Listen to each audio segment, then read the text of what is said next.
But Max is officially going to pivot into DeFi talk. We're talking about Stake DAO. And yeah, I've been wanting to talk about Stake DAO for a hot minute here. So let's dive into this. So Stake DAO is a DAO, like just basically like a decentralized organization that built a front end to invest into DeFi strategies across different blockchains. So here you can see the app. Like if you just go to stakedao.org and sign in with like your MetaMask wallet, as I have here, you'll see it has just like this overview page. You can see that the current locked value in this DAO is almost $800 million, spread across all their different strategies. And so what you can do with a DAO like this, and what I really like about this is up here you can see strategies, and you can see the strategies that they offer participants. So for example, there's a passive USDC strategy on Angle, which generates 28.13% APY currently paid in, US dollar coin, USDC. Yeah. So to participate in this strategy itself is running on Angle, which is a part of Curve protocol. So the way that this front end works is when you connect your wallet here, you can like use, let's say, $1,000 of USDC if you have it in your wallet, and then approve and sign the transactions here. And this front end will basically build that position for you and have this interface to track everything. And in exchange for that, it has a performance fee that it takes a cut of the APY that you're making. Got you, because that can go up and down, correct? The performance fee, I think, is fixed at I feel like it's like 10% or something of the yield, but that's already factored into this APY number. So the APY that there is, so you would still get 28% with whatever they're displaying. You get that base rate on your assets, but the protocol itself is taking a fee here, 15% performance fee actually. And those APYs can go up based off the performance of that. The APYs absolutely go up. So these APYs come from based on the Angle liquidity pool. So if stablecoin liquidity yield goes up from more activity in those pools, these APYs can go higher. But for stablecoin, anything over 20 and under 30, I feel like is a very sweet spot for actually sustainable yields in those assets. Like if you're seeing yields over 100%, that's great for the short term, but there's no way you're going to expect that all year, or you shouldn't anyway. At least not in like big established protocols. So when we participate in this with our USDC, the Angle protocol itself has like millions of dollars in these pools. So this pool itself is holding like 1.7 million of this SN USDC _ ERU token, which is the token tracking the position in the Angle liquidity pool. So this token is probably worth like 1.9 million dollars equivalent or something, because this is the indexed token that tracks your actual liquidity position. Real quick, Max, can you turn this to dark mode? If you scroll to the bottom, it's on the bottom, and then that system in the very corner. Because I think the brightness on your computer is really high. So anyway, sorry. Okay, that's way nicer anyway. Yeah. Does that represent the brightness on your screen when you screen in and out of that, like StreamYard? Interesting. It looks like it. Yeah. I'm not sure. It looks like a little more blown out than what I'm actually seeing on my screen when I see my StreamYard version of it. But yeah, so this is one function of what this DAO does. So they build these front ends to interact with different strategies. So like this is the USDC one. Here's a FARX strategy on this is on actual Curve protocol. And then there's several of these strategies. Some of them don't look that impressive, I feel like, as far as what we've been looking at in the past on like Tech Talk days for APYs. But the cool thing about this is that it's on multiple chains. So right now we're just looking at what's available on Ethereum. But if I could switch to BSC here and look at what I can do on Binance Smart Chain. So then I would just have to, in MetaMask, switch to Binance Smart Chain. So let me do that really quick. There we go. So I switched MetaMask to Binance Smart Chain, and now we can see on Binance Smart Chain, there's also a, let's see, passive USD strategy. This one is BSC. I don't know. This one's not very high either. These ones are pretty weak. I think Avalanche had a few recent ones that actually do quite well. Yeah, 27 in USD stablecoins. So this does really well for stablecoins. There's also an options strategy position here that's actually quite lucrative in both Ethereum, Bitcoin, and dollars. So what this is basically like, let's look at the Bitcoin one here. What this is a Bitcoin, basically a wrapped Bitcoin position. Oh, I need to switch back to Ethereum to look at this because this happens on Ethereum mainnet. So I'm going to switch back to Ethereum. And then now I should be able to take a look at this. So what this is you're taking Bitcoin, like wrapped Bitcoin, which is WBTC. It's an asset on Ethereum that you can bridge back over to the Bitcoin network if you want to. But you would take your wrapped Bitcoin and deposit it into this curve liquidity pool as well, where it then turns into SWBTC covered call, like this amount of this token. This token represents a pool right now that holds 454.5 Bitcoins in this pool of other people who've all contributed to this. That pool of Bitcoin is used every week to back the sale of call options that expire weekly. So what that means is a call option is just basically a contract that says the person owning the contract has the option to buy or sell. If it's a put, it's a sell. Has the option to buy or sell an asset as at a specific strike price, regardless of what the actual market price is. So in practice, what's happening here is we've contributed 400 Bitcoin, 454 Bitcoin at whatever price they currently are. So right now they're $42,000 per Bitcoin, right? But the pool of all these Bitcoins says at $48,000, we will sell this Bitcoin. If the Bitcoin price is $48,000 or higher, you can execute the ownership of this contract and buy the Bitcoin at $48 on Friday 14th, January 2022 only.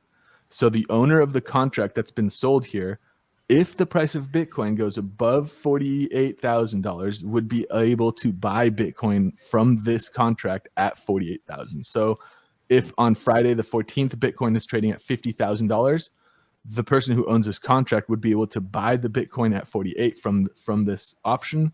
And it would benefit this pool. And so what we want as participants in this pool is for this price on this day, the price to be below what we've selected as our strike.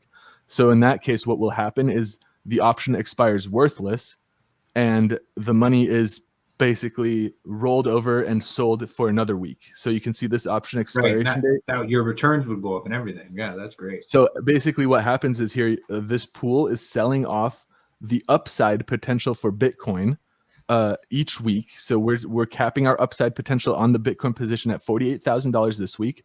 And we're selling that entire position at the start of the week for a 0.57% basically premium.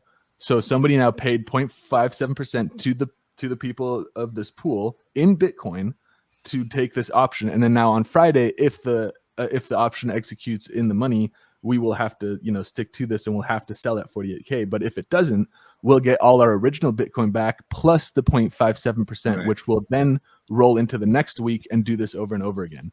And you can't just set it and forget it. And then there's a max potential. So once this hits 750 wrapped Bitcoin value, then that vault closes and then no new people can enter the strategy until liquidity is removed. So there's like a fixed cap potential for some of these strategies, and some are more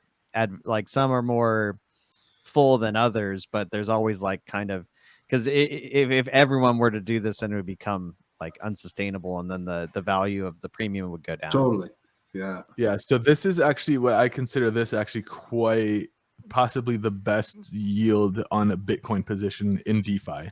This is reliably going to generate 31% based on 0.57% weekly compounded, plus an additional 0.16% from the actual collateral as it's waiting to expire in these options. So 31.6% comes directly from option sales, and then 0.16 comes from the collateral also being used as a working collateral and generating an additional yield while it's being used for those options.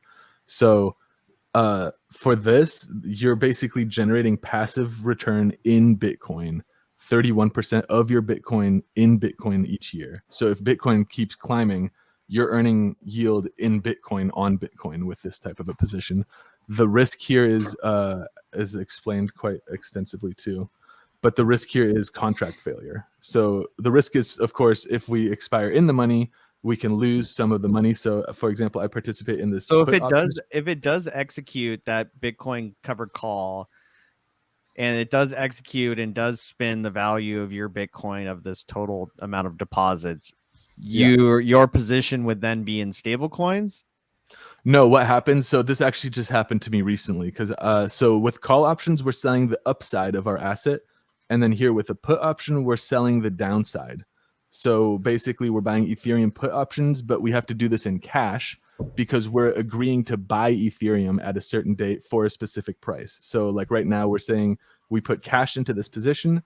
And if the price of Ethereum is $2,750 on Friday, January 14th, we will buy Ethereum at that price from the owner of this contract.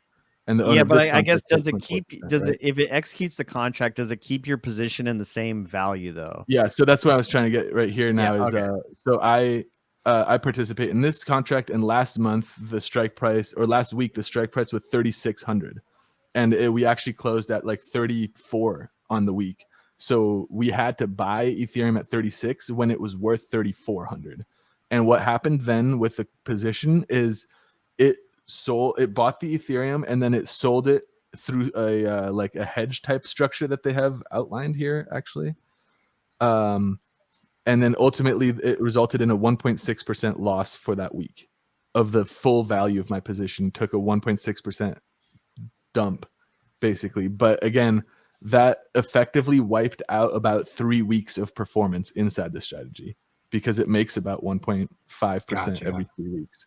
So I essentially started with like $530 and I still have like $570 in the position after being in it for like 3 months. But last week it was like $590. So I went from 590 back to like 570. But you said you did it 3 months ago when we were at a pretty peak spot 3 months ago. Yeah. When you get jumped in. Exactly. And so to stay afloat and have that back 3 months later is impressive. Yeah. And then every week this even this basically so your stable coins are earning 21%, like in that other strategy we were looking at where you can just supply stable coins. Yeah. These coins are in that strategy earning that same percentage. And then on top, which is this 12%. And on top of that, they're earning a 21% from the actual option trading. So this is, I would say maybe 34% might be a long-term a bit high, but at least around 2025 can be expected here for quite a while. Because again, the yield comes from option buying and selling interest, which is not going to deplete over time. Whereas a lot of the like type of yield opportunities in DeFi are based on distribution schedules, which slowly deplete as time goes on. So what you can do is if you were, for example, participating in this Bitcoin strategy, you can not only put your Bitcoin in here, earn 31% on your Bitcoin, you can then come to this LP farm and they will offer on the options Bitcoin strategy an additional 1.86% paid in STT tokens. So if you put your Bitcoin strategy, you can stake it here and earn additional STT while your Bitcoins are earning their 31%. So real quick, just to chime in, Max. So yeah, Tune, like this is cross chain. So right now, so it's not purely on Ethereum. You can change. You can see where Max is. Like there's Binance Smart Chain strategies, Polygon strategies, Avalanche strategies. There's some. I think there's some loose information saying that they're going to have Harmony options, which we've been doing a lot of DeFi stuff on Harmony, but the nature of that is unclear. I glossed over that part. A big portion of what the Stake DAO does is offer staking on blockchain, like mainnet staking as a service, which if you click on this service on the staking tab here, you can see you can come and stake, for example, your Harmony tokens or your Solana tokens or your Avalanche tokens to the Stake DAO validator. So they run nodes on the actual mainnets of these different blockchains. And then if you stake like one here, you would stake to this validator address or delegate your stake to this address. if you do that, you will not only be earning the normal return of Harmony 1 that you normally, like, I think staking 1 gets you about 9 to 10% annually.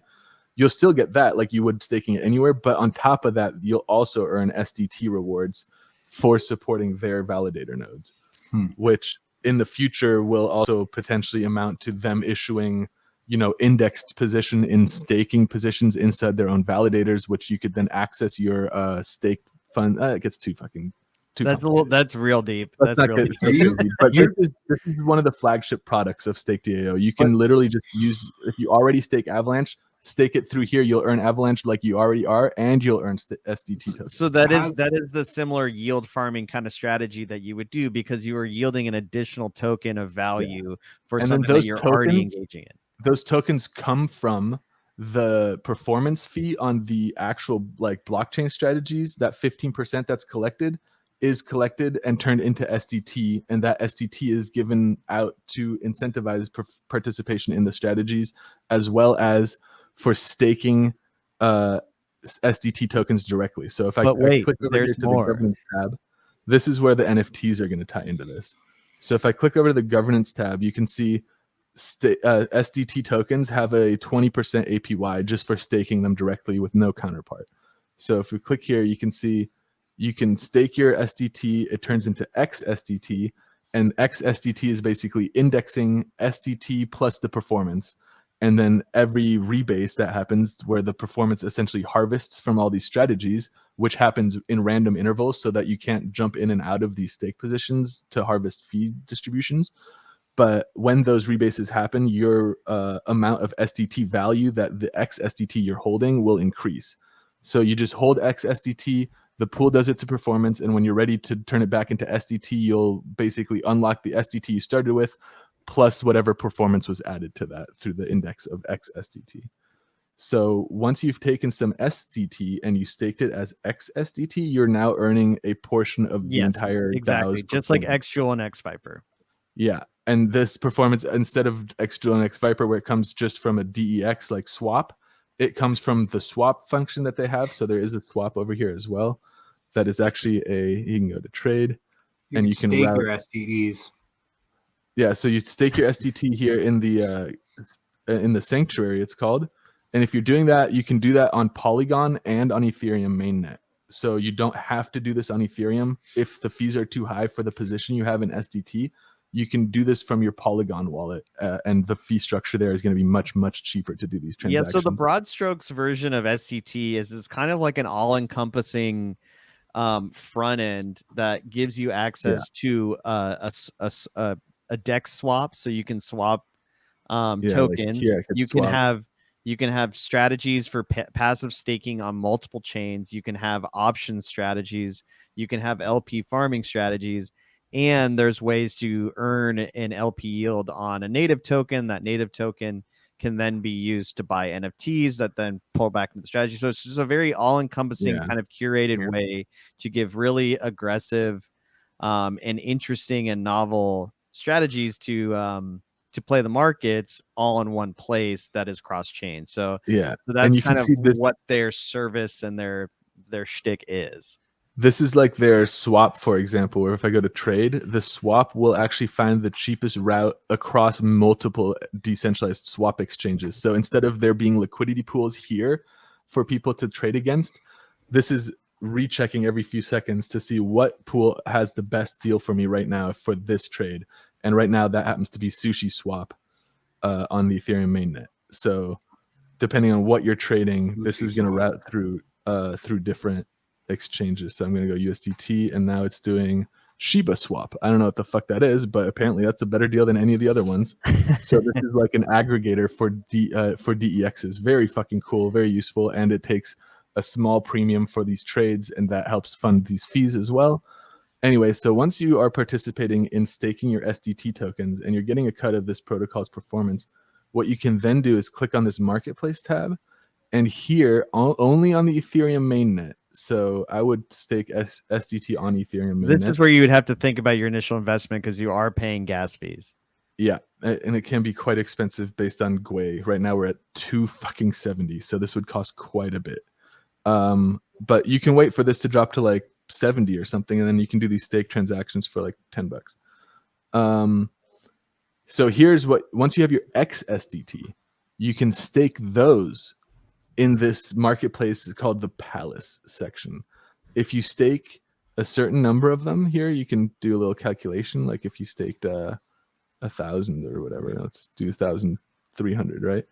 That will start earning you points per day. So these points are non-transferable. They're not fungible tokens. They're just a balance on like the DAO keeps track of. It's not going to be sent to your wallet. It's just, it knows that your wallet is participating and earning this balance. This balance can then, so you're earning at 1,200, you'd be earning 35 points per day. These points are then redeemable for these NFTs. So there's very low mint structure. Sick artwork in and of itself. Yeah, I have one of these. I'm a fucking big fan. But their mint structure is super tight. So there's 100 of this, 10 of this, 1 of this, 100 of this, 10 of this, 1 of this, and they're all kind of like in this format. Now, why would you want this NFT? And that's kind of where this gets really cool. Is these NFTs have a utility within this exchange platform, within this good teamwork, y'all. You're definitely Can right. I stake my Soul Arena memberip card? Probably get me more. We're about 25 minutes in without the not financial advice banner, so thank you for the assist. Yeah, good call. Buy these NFTs right now. Liquidate your 401k. Let's go. So they're not cheap, I think. So here's Stake DAO's collection. These are, let's see, my buy it now, price lowest. Yeah, almost 2 Ethereum for the floor. And so this one that I have there is like, looks like 2.9. I think there's some sort of broader integration with these NFTs into some sort of game, but I honestly don't know much about it. But that hasn't like been like, they said that's going to be a thing. And because they do also have like properties and like stats and attributes and stuff, levels, crafting and dexterity. So there is a whole like gaming thing like in the works, but I am interested in the utility that they offer to the DEX platform. But the only way to get these is to have enough money and enough time to stake SDT to then get XSDT, then stake that to then get the points, to then earn enough points to buy these NFTs, of which there's very small mint structures. Yeah. So that's why it retains its value and has a super high value. And because these points are non-transferable, the only way to get these is to hold SDT for a locked in a locked position for an extended period of time. The only way to do that, even if you have millions of dollars, like let's see here. So you can see 8,000 points was the mint cost for this latest one. So right now at 1,000 SDT staked, which this is probably like $1,500 worth of, probably even more, possibly $2,000.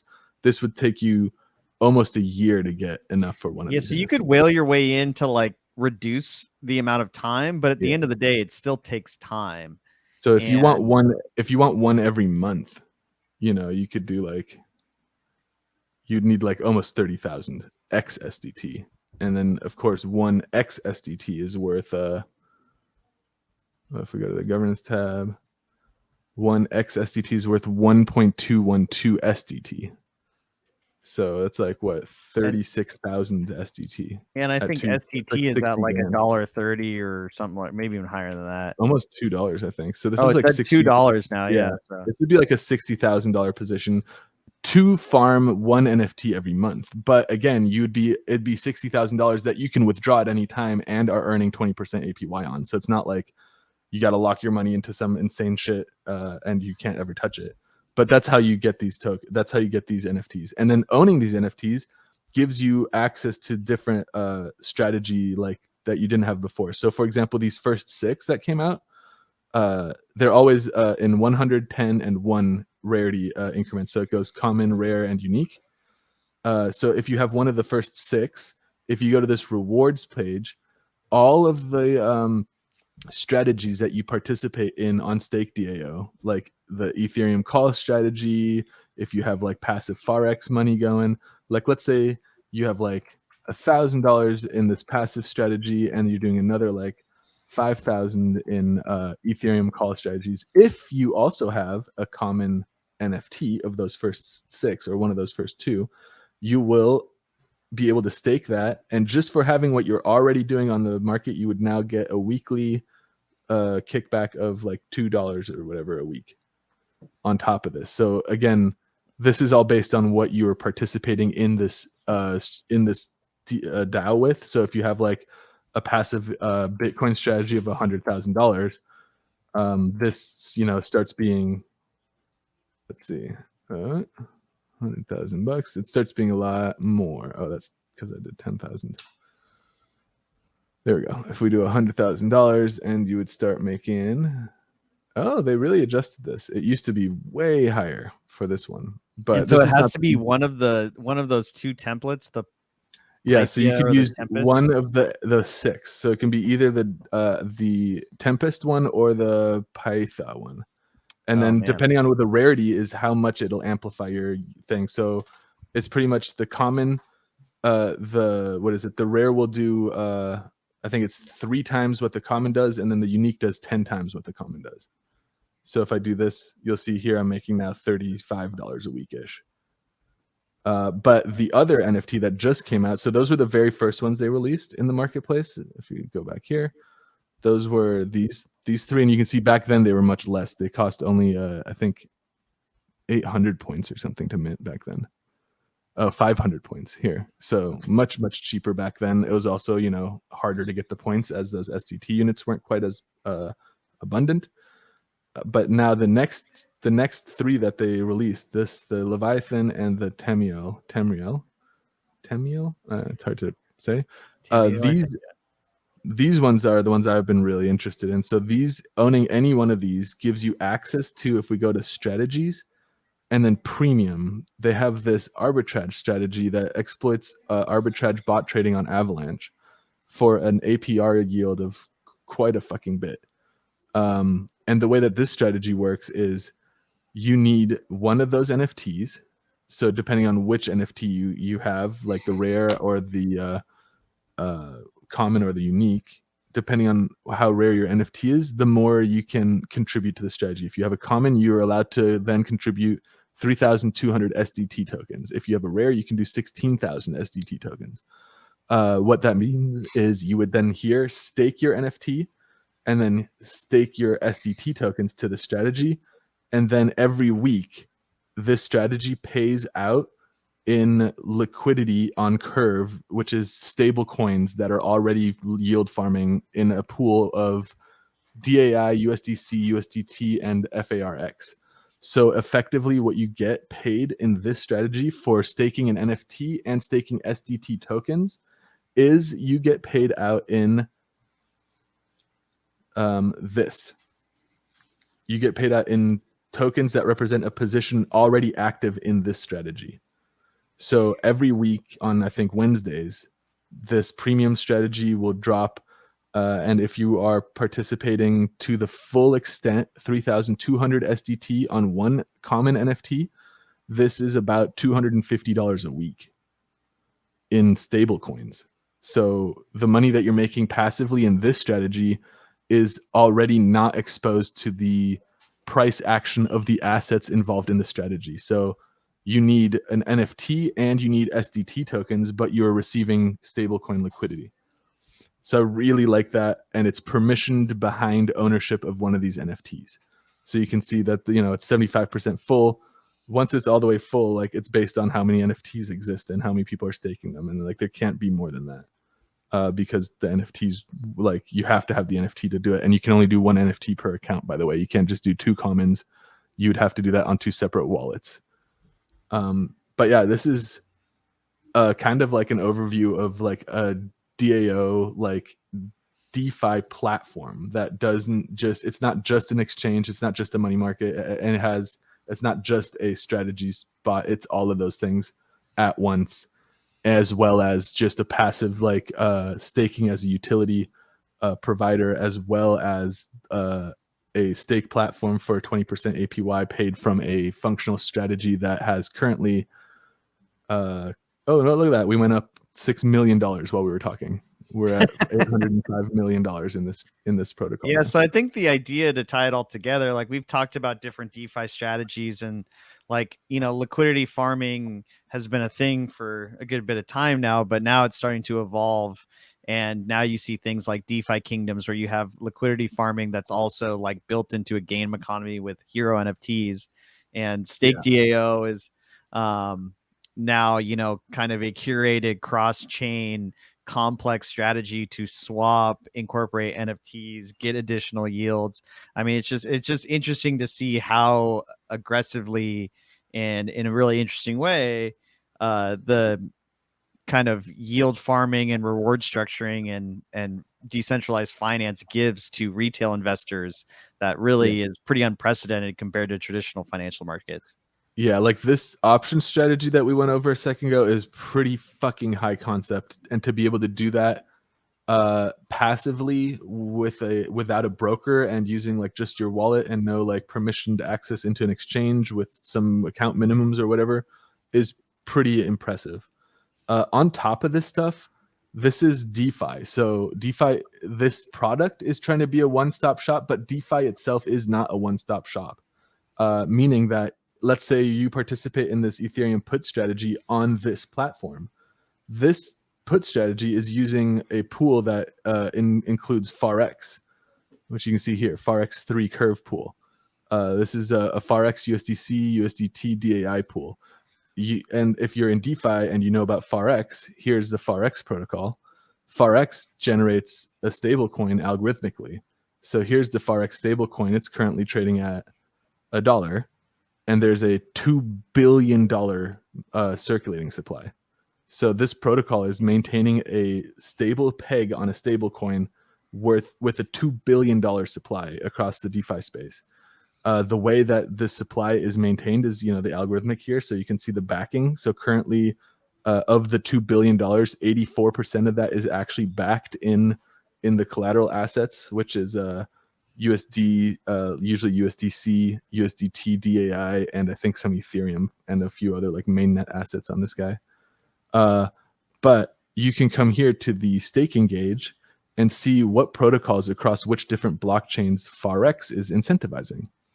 So a lot of the stuff is on Ethereum mainnet. Here we have a few Factum, FTM like chain stuff. Here's Harmony. And then on Ethereum, we were looking for our Stake DAO. And so all these DeFi platforms are basically competing for your money. They're competing for your liquidity, and that's why these reward structures work, is that, you know, you can put your money anywhere on the same chain, but your protocol will be different. And why should you use Sushi Swap versus Shiba Swap versus all the bajillion other ones? And so that's why it creates this kind of free market reward structuring that incentivizes large sums of money to come around. And it's an interesting way, again, as a retail investor, to get exposed to these things.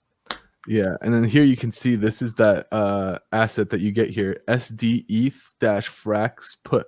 This is what you get for participating in this position.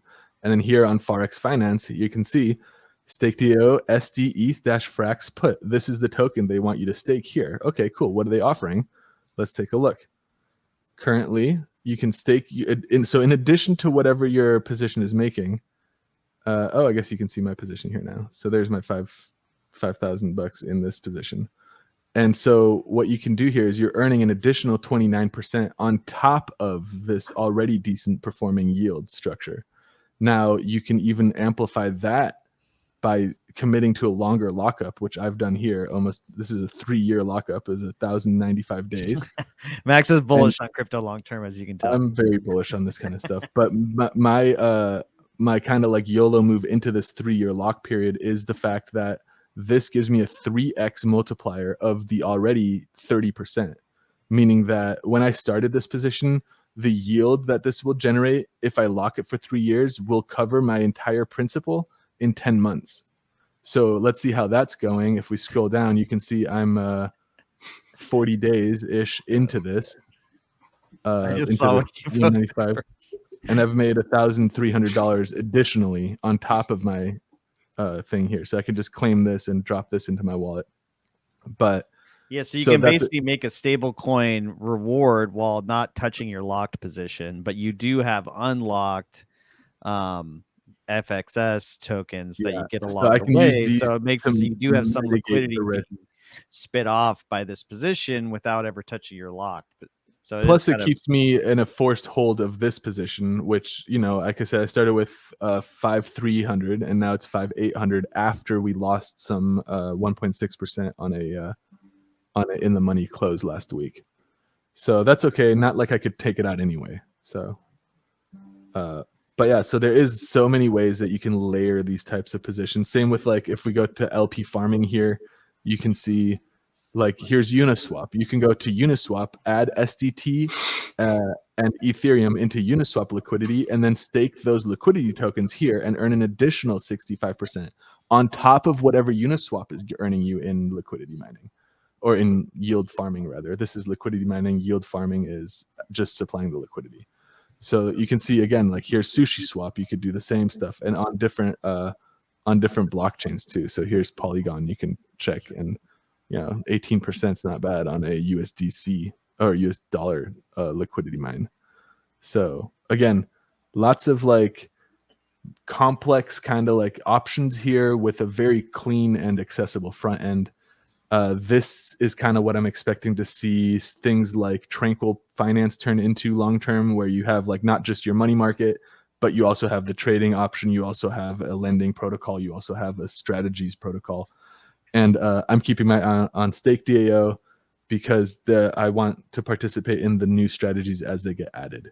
Yeah, and more premium strategies too. I mean, I think the gamification into the DeFi space, like in this case, you're getting real utility. It's not the promise of utility. It's just like what Max was talking about the other day with his meerkats on Harmony. Yeah. It's like an avatar project, but there's a clear quantifiable utility that when he stakes those meerkats, he gets an additional 1% yield per NFT. So boom, 2%, baby. That is a quantifiable utility, not like the utility of the privilege to spend more money, which a lot of these like projects seem to do. Like you get the utility to then pay me more money for other stuff. Or I'll give you a whitelist so you can then buy another drop. These are real like returns on NFT ownership. In the same vein with SCT, this is giving you exclusive access to very aggressive premium strategies that'll give you real legitimate returns, to the tune of 200% APR, which isn't anything to bat an eye at. So I do like this trend that the DeFi space is starting to entwine with NFTs in a tangible way like that. Yeah. And I think that we're going to see a lot more of this kind of stuff developing, but I also am very happy to see how far Stake DAO has come in kind of like realizing this whole like ecosystem. Like when I started playing with this stuff, they didn't even have avalanche strategies at all. These premium strategies got added after I got into this as well, and they're definitely building out some pretty pretty lucrative to participate in these strategies. Like this is close to 200% 200% APY, and again it's 200% APY paid in stable coin on a crypto position. Is a very, very unique concept in my opinion. I have not seen. Yeah, that's a very good point. Yeah, I mean, this is large amounts of money. So this is basically giving you access to institutional levels of arbitrage trading. So like you could arbitrage trade yourself and have similar mechanisms, but you're not moving the same amount and at the same speed that these strategies are. And so in this case, you're basically getting a premium access to an institutional level arbitrage strategy that hedge funds do all the fucking time.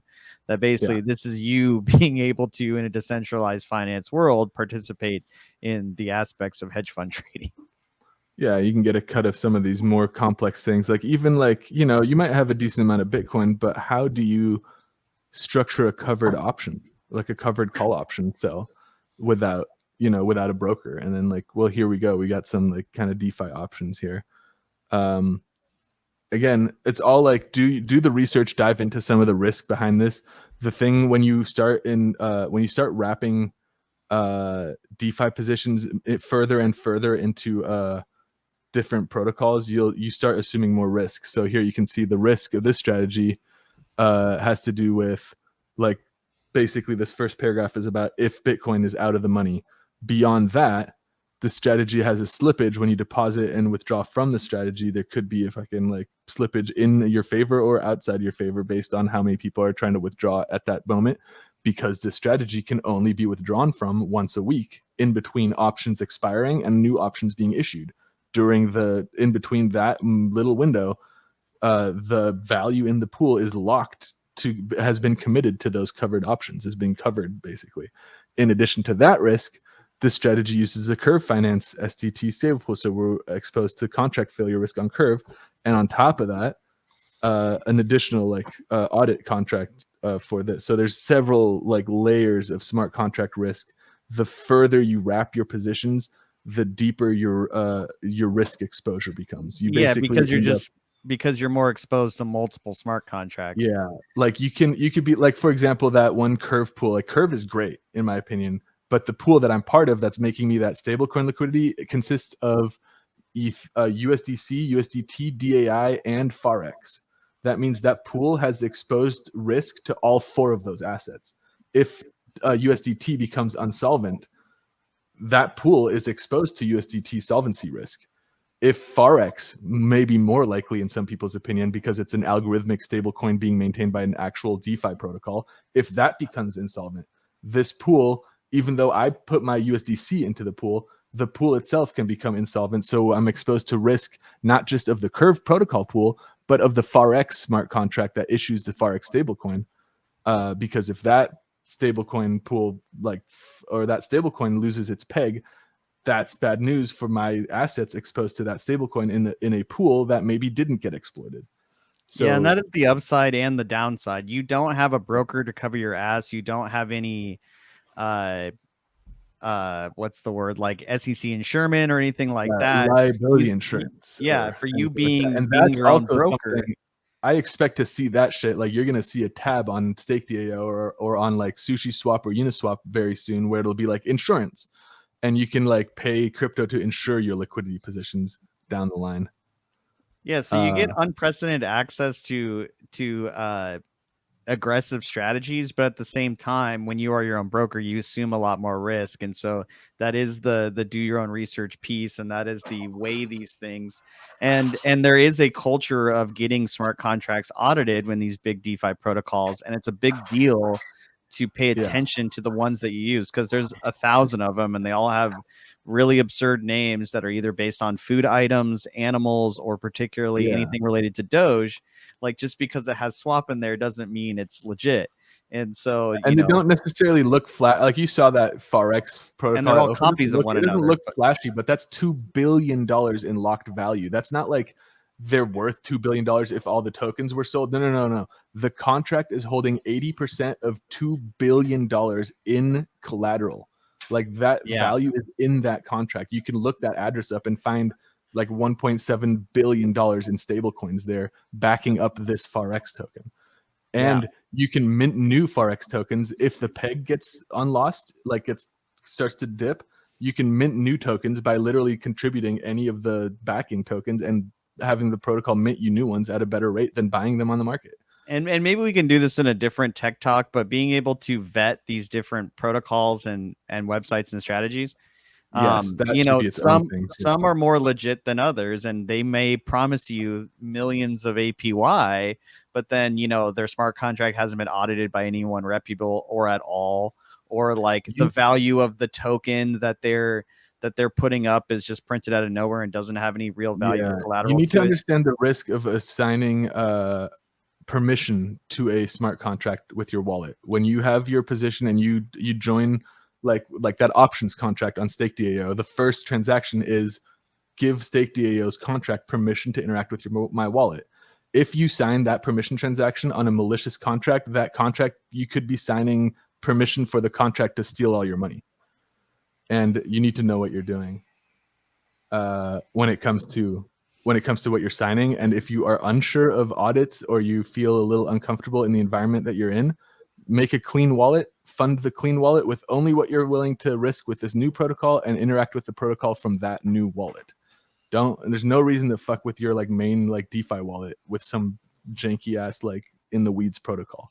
Yeah, even minting contracts could be like that too. You're engaging. Absolutely. Don't mint NFTs from your main wallet ever. Like minting contracts have a shit ton of potential permission like vulnerabilities that you're giving a wallet or a contract access to. So like if you're doing a minting event like a sale through Atomic Hub or Nifty, you know, those are protocols that you've used time and time again and know that they aren't nefarious because they are designing those contracts. Now, obviously, you're still trusting Atomic Hub and Nifty to continue to be legit, but you know, like that's something that you can at least rely on. But if someone's like, oh, come to our website and mint from here, that you're trusting them that their smart contract developer has not done something that will fuck you over, and that is doing research on the team and doing research on who they definitely hired. Understand what you're doing. Even sending Ethereum from one wallet to another, if that wallet you're sending Ethereum to is a smart contract whose permission access is interaction, meaning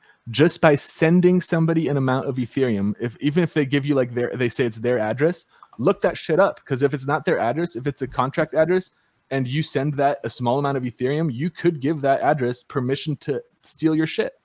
Like, even if it's just a send, you don't think you're signing anything. Like, I have a few friends who do development in Ethereum, and they've been like taken for tens of thousands of stablecoins from their wallet just from interacting with the wrong wallets, not even from, and like they know what they're doing. Like, the thing is, I know what I'm doing to an extent. I just don't ever be under the impression that you know better than the person who's making their living doing this shit to other people. Like, they know what they're fucking doing better than you. And even if you're ahead of them today, they'll be ahead of you tomorrow. So verify everything. Yeah, I gotta go make a call. I think we got it. Oh yeah, do your thing. I do your thing. We're gonna wrap up too, but yeah. All right, here I'll run the Stream Raiders here, but yeah. I mean, it's like this isn't all doom and gloom. Like every transaction you send is about to clear you out. Also, I'm a little confused at this Yi enema stuff going on over here. Some random spammer in here, but all right. But you know, I think just be aware that you know, when you're signing all of these transactions, and particularly on Wax, the speed and efficiency in which you can do transactions on Wax. I mean, think of how many times you have to like sign 3 different transactions to engage in a staking contract with a game, and you're trying to chase some new game. You know, that could screw you over pretty legitimately. And as Wax grows and the amount of money that comes with the Wax network grows, those sorts of risks are going to increase as well. Yeah. It's definitely you know, be careful, like with new stuff, especially new teams, new people's contracts. And the reality is also like, people don't have to be malicious to fuck you up. Like, people can, you know, write a shitty smart contract that is exploited, and they have all the good intentions in the world, but you still get fucking wrecked. Yeah, like the Space Heroes, where they they barely understood how to share private keys, and then they ended up putting everyone's assets at risk by ignorance, not by malice. And I mean, particularly as NFTs become more lucrative, everyone and their mother's like, oh, I could probably do that. I could read a few Google articles and understand the blockchain, and that's going to continue to be a thing. And you know, the level of skill, the level of research, the level of effort people are going to do to start businesses in the NFT and the crypto space is you don't know. So that's why vetting the team is something we talk about a lot. Is just I need to see that you're a real person, that you have the expertise to do what you're doing, and that's how I can mitigate the risk that I have. And so, you know, there's plenty of people that probably make really cool games out there, but if I can't vet that you're legit, I don't want to engage in your staking contract, and that's my risk tolerance. Even if your game is the coolest shit in the world, if you like keep your private keys on a flash drive that you then like just transfer back and forth and like is always exposed to somebody just snatching it, like even the coolest game in the world would get fucked if those keys leaked. Nice. But yeah, I feel like I finally got to talk about Stake DAO, which is nice. It's been one of my favorite like DeFi platforms for a long time. It's just that it's on Ethereum, and the cost of doing Ethereum transactions are so prohibitive that I've just been kind of focusing on more like accessible protocols. But it is definitely worth looking into if you can afford to do DeFi on Ethereum. Is the music playing from Stream Raiders? I hear it, yeah. It's not super loud. It's kind of quiet. I think there's a lot of like we'll have to fuck with some of the Like the soundboard too, I think are a little quiet. There might be like some type of way to boost it in OBS. Okay, yeah, it's weird because it's loud for me because it's coming out of my own speakers, so that's the problem. Nice. Food just got here. We got some pokey. But yeah, now that we've officially scared the shit out of you of every contract you deal with. Yeah, so there is also like real opportunity to make decent like returns and curate like very profitable positions using these protocols. So don't like not use them, just understand that it's you and the blockchain, and there's no customer service you can call at the protocol. At Stake DAO is not going to answer the phone and help you figure shit out. Like, yeah, and hopefully as the space evolves, there will be some sort of insurance or some sort of either you pay for insurance or the protocol itself has some sort of insurance up to X amount. I mean, we'll see how the space evolves, but in the meantime, there's an upside and there's a downside to being early on these things. And the more risk you take, the more reward there may be. But at the end of the day, you kind of got to find that balance. I'm probably, and Tune, I feel this fucking pain totally. It's definitely a deep cut budget stuff for some of those strategies. I think doing just the put option strategy cost almost $600 in network fees when I did that, because it requires like 4 different protocols. Each one of them has a different permission. So it's like when you look at the transaction I sent, it's like 3 permissions with 4 different like protocol interactions. And obviously that shit is really expensive, but keep an eye out for them adding passive strategies on Harmony blockchain, where that'll be a lot less or a lot less of a barrier to entry those positions. And that should be coming in the next few months here, a few weeks, possibly even. Since they already added a staking, like you can already delegate to their like node. Stake DAO is a validator on Harmony now.